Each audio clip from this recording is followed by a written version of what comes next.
In today's tutorial, we're going to show you how to use Pinyin to adjust the pronunciation for Simplified Chinese. This is the TTS recording generated originally. 兴高采烈 There's no problem with this recording. However, if you're looking to improve the pronunciation for some words, you can use SSML to adjust the pronunciation. The first step is to open SSML editor. Here, we can use different tags to adjust pronunciation, pauses, speed, prosody and so on. We're only going to touch on the pronunciation part for this video. First, add the text that you would like to improve inside this phoneme tag.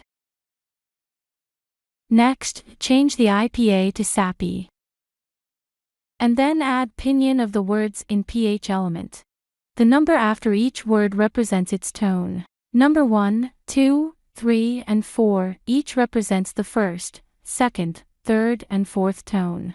5 is the fifth tone. If you would like the text within PH element to be easily read, you can add a dash between each word. This will not affect the pronunciation. Lastly, save and generate a new TTS recording.